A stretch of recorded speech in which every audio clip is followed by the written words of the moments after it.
X-Men fans were rocked last week by this revelation that came out from the studio that Morph is going to be non-binary in the new 97 reboot. This, of course, flies in the face of all the continuity of the books. We went over that in another video, which you can watch on this channel, of course. And I appreciate you guys for checking everything out in regards to what we do here for our content. If you do appreciate our reporting, make sure to leave a comment down below and hit the like and subscribe button because, of course, we rely on you for the channel's growth and to get this news out there.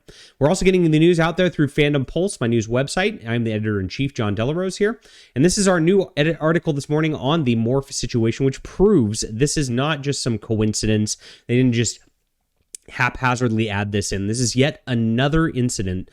It's a self-insert being put into the comics, or in this case, into the animation based on the comics because of this diversity crap going on in Hollywood. So everybody in Hollywood we know is just an absolute degenerate satanic creep. That's the entire studio situation right now. Anybody involved with it is that. Anybody who gets hired, of course, at these companies has those kind of proclivities at this point. If you don't, even if you just don't even have the proclivities, if you don't say you're actively taking part of the LGBTQ community at this point, you're getting blacklisted now. We know that's how it's going on.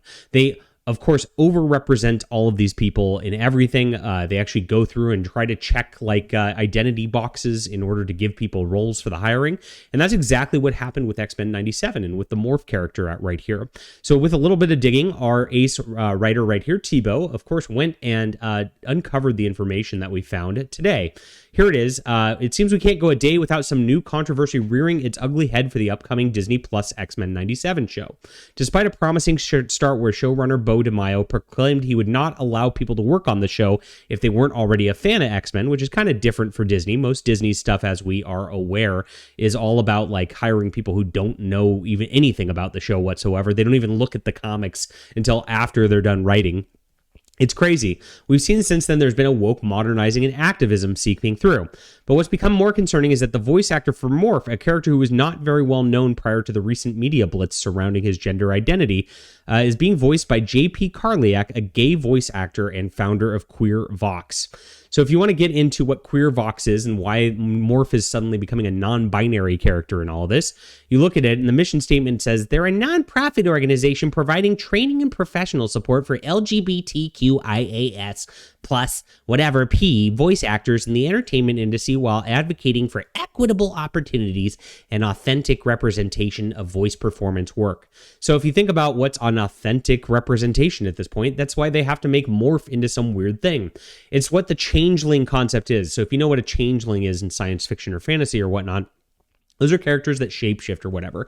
And for some reason, now in the last like year or two, they've decided in all of these mediums for the arts in different deals that all of these are going to be some sort of transgender allegory kind of thing at this point. And it's really weird that every single one of these characters suddenly ends up like this when they weren't like that before. But this is exactly what the agenda is here. And so this is what it is. Listed under the what we do, there's a bullet point of 3 objectives, but their top priority is, quote, working with casting agencies and industry professionals to encourage authentic representation of LGBTQIA plus characters in voice acting and identify equitable and diverse employment opportunities. They use all the buzzwords right there. Of course it is. Providing professional voiceover classes through the Queer Vox Academy. Yes, they groom young actors into this also. Addressing topics from animation, video games to home studios and gender-affirming vocal work. Here it is. Maintaining an active free directory of LGBTQIA plus voice actor talent for casting directors and agents. So they're trying to force all this stuff into different studios. And here is the guy who's playing Morph. He's the purveyor of this, as you can see. He's just an absolute weirdo at the end of the day. You go to his Instagram and you see even more of it. It's all, here it is. He's pushing this.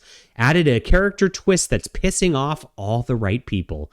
You see, he's proud of it. He's doing this intentionally. He is pushing the studios to make Morph into this stuff. It's very clear from his Instagram profile. It's very clear from what he does here. Queer Vox needs your support. And you can see, again, the guy is just a weirdo creep on every single level here. He's wrote articles and talked about how Looney Tunes and all that has a bunch of queer identity to it. It's an absolutely crazy thing when you get into who this guy is at the end of the day. It's another self-insert. It's destroying everything in our industries. It's destroying all of our fun, and we know exactly where the agenda is coming from. All right, you hear it first at Fandom Pulse. Make sure to bookmark that webpage, leave a comment down below, and hit the like and subscribe button. We'll be back soon.